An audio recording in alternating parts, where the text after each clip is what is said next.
Hey, what's up, guys? It's your boy Patience. I decided to come at you guys with a little new one. So, in this one, I want to be talking about Nintendo. So, it's come to my attention that the Nintendo group have been clamping down on a lot of gamers lately, which I don't necessarily think there's a problem with that. But Nintendo is stemming back from a whiles to come, guys. What do I mean by this? Um, the PlayStation and I'm talking about the PlayStation 1, the very first PlayStation, not the baby station. Um, the PlayStation was released in somewhere like 1992, and the Nintendo 64 was released somewhere around the same time, 1993. And the Game Boy was released after these, if I'm not mistaken, maybe prior. But what I do know is that Pokemon, 'cause this is what this is based on, the Pokemon games were released somewhere in 1996. This was Pokemon Red and Pokemon Blue, at least in the UK. Elsewhere, I believe it was Pokemon Red and Pokemon Green. My point being is Nintendo is a company that are very resourceful. They know how to use their resources in the finest and most efficient way possible. And on doing so, they are able to achieve premium rates. Now, I think this is quite interesting to say the least because here we are as gamers with our demands, and we say, well, I want to have a game using the latest technologies that I pay for. So there is a demand within the gaming market, whether that demand be high end 3D, whether it be RTX, whether it be dynamic lighting, whether it be whatever the hell it may be. Gamers do have realism, whether physics, etc., etc., etc. Players do have a demand and they have a need, and this is what's out there in the buying market. Nintendo don't always fluctuate with the market. What they tend to do is say, we're going to, for instance, we got the Nintendo Switch 2. We're going to use 1080p resolution, and it's going to be using 120 hertz. Not only that, but you can tether it to channel into like a 4K. 4K on a Nintendo Switch don't really make any sense at all because you'd only be highlighting the attention to detail with no detail, if that makes any sense. They don't necessarily focus on detail, realism, or high end graphics. So having 4K and 120 hertz don't really make any sense. So you're buying high end technology, as it were, but you're not really using it to the best of its advantage. Whereas you would have something like the Steam Valve, the PlayStation 4, and you've got the PSP. These things are tethered or channeled to function in a way that reaches player demand. Now, if a player says, I want high end gaming, I want to achieve this standard, that's what they get, and that's usually what they tend to pay for. If a PlayStation or a Nintendo 64 make a product, a gamer says, I'm going to buy that and I intend to get requisition. I intend to get the best out of my purchase. These gaming consoles might sell their cartridges, discs, their games, their content for a relative price, a nice price. You might find premium prices on certain titles. The Game Boy, guys, though it released, the Game Boy, though it released Pokemon Red and Pokemon Blue and Pokemon Green, sometime after the Nintendo 64, and if I'm not mistaken, the Game Boy in its time, the original Game Boy, which is there, I've got a post on the screen.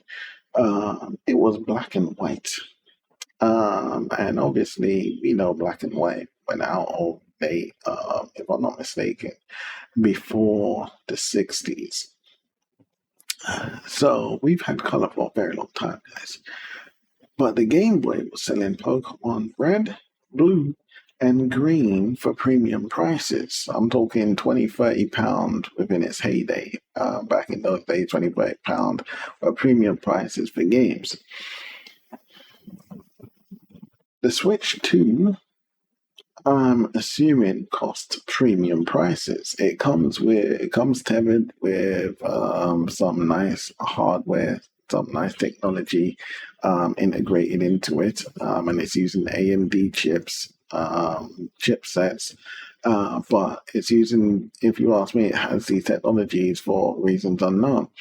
The the best games that you'll probably find selling on the Switch will be in-house ones, which would be Mario, Pokemon, and games alike. These games ain't really reaching out. Like, for instance, you got DokeV. I'll try and leave a link to it on the screen, which is a Pokemon lookalike game that looks 100 times better than any Pokemon out there. And I would expect to spend premium prices on it. Now, when I say premium prices, what the hell am I talking about? Well, let's break a few things down and check things out. You have certain titles out there like we'll go with two new releases that I'll be mentioning that I've got my eye on. And I can actually mention quite a few more. You've got James Bond, there's a new James Bond game coming out. Attention to realism, the lighting, etc. You've got Wolverine, you've got this new game called Ill. And there's a few games, I'll probably leave links in them on the screen, that are coming out and they look amazing. There's also a few anime style games, team shaded games coming out that look exquisite, that are very enticing upon the eyes and very tempting. I say tempting because these games will be sold at premium prices, no doubt. In the modern age, you don't go out and buy yourself hardware like a 5090, right way down to the 3020 series, and the latest DIMMs, including CPUs, and like M.2s and things alike. You don't go out and buy these things, guys, to sit down and play Sonic the Hedgehog and Pokemon. You go out and buy these things so that you can experience the most latest releases in the most finest and the most realist way possible. So, in a sense, I guess you could relate gaming titles to be something like virtual reality, heading in the direction of virtual reality. They're giving us the realest experience, the closest, even better than movies, because our relationship with our content is just that intimate. Because we become the main character, we become the character, we become the avatar, therefore, we're that integrated into our technology, that the future is kind of pointing towards virtual reality. So obviously now we have games like Space Engine, Space Engineers, Elite Dangerous, Star Citizen, Squadron 42, and there's other space games that I'll probably try and leave up on the screen so that we can look at. Now, these games enable players to go flying across the universe, across the star system, through wormholes. They enable players to experience physics in space. Damn near as real as it gets, to the point where they can even make reference to Albert Einstein himself. He is said to be a scientific genius, and a lot of theories floating around out there, are stemming or based from his foundations. So they founded from his work and built upon it, which is where a lot of these theories are in out there are stemming from. And etc., etc., etc. So games are obviously not necessarily really games anymore. These games are selling for premium prices, and when I say premium prices, £50. I don't know if any of them are selling for £80. They'll be selling for £50, they'll be selling for £40, they'll be selling for £25. And the expanse of these games, guys, are retarded, and the scale is to damn near realism. Now, obviously, in certain cases, we might be using procedural technology to track or to kind of fill in gaps that we're not really knowing or familiar with, which there's nothing wrong with, because as long as we're getting the content that we want, desire, and need, and it's being fulfilled by the developers, then we've got nothing to complain about. Give us that imagination, give us what we need. But Nintendo, they have a way of like kind of pitching onto us, like prev gen technology and content, or the technology that they use is a way of like kind of making their devices look attractive. So it's like, yeah, it's earned a little bit of value, but the content on these things don't compare. They don't like complement the integration. So why do I go out and buy myself a Nintendo Switch? Or why do I go out and buy myself a Nintendo Switch 2? What's your pitch to invite me in when majority of your titles don't match up or compare to any of the other competitors out there on the market? Why are you forcing me to buy, or why are you trying to force me to pay premium prices?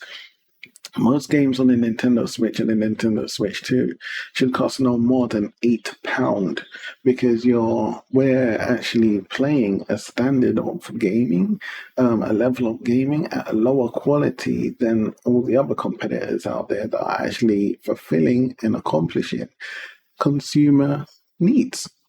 So this is my argument.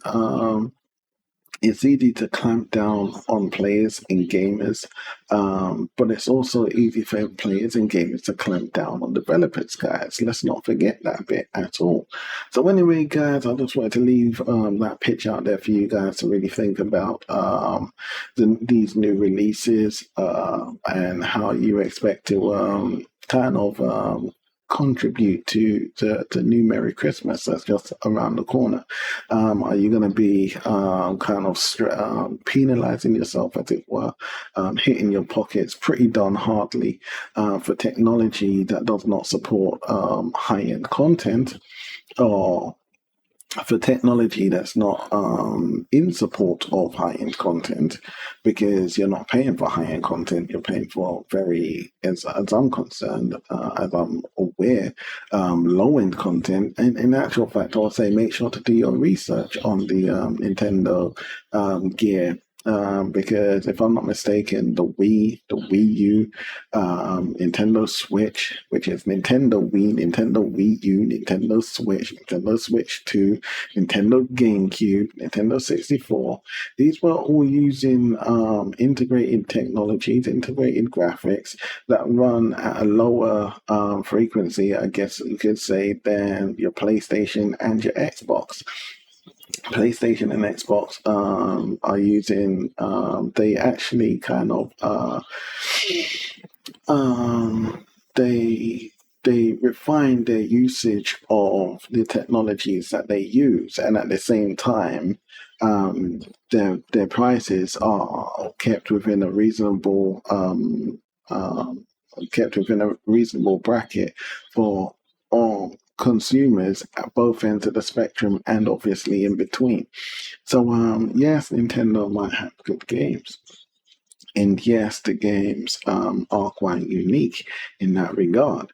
You don't find them on Steam. You don't find them anywhere else. And if you do, the only way to access your game is via well, you kind of got I can't remember the term for it now, but you got to kind of like you kind of like deploy your game from your active physical device over into like an emulator. That would be the only other way, which is and even then it's kind of like downsizing or downputting to Nintendo, because if you use an emulator like I used to do, you can upscale your games and play it in a much higher quality with better frames. So if you're like streaming your gear, you can stream it at a better quality rather than streaming off the hardware itself. So I think Nintendo need to kind of more focus on pleasing gamers wholesomely rather than penalizing them. I don't think penalizing your gamers is the best way to go at all. I think the best thing to do is to see where your gamer market is and where it's going, because that is the future, and try to meet them there before they actually reach a point that you may or may not necessarily agree with your darn self. So anyway, guys, that's me, your boy Patience. If you like what you be seasoning, and leave your thumbs and likes and your comments down below. And if you have any queries, guys, over and out.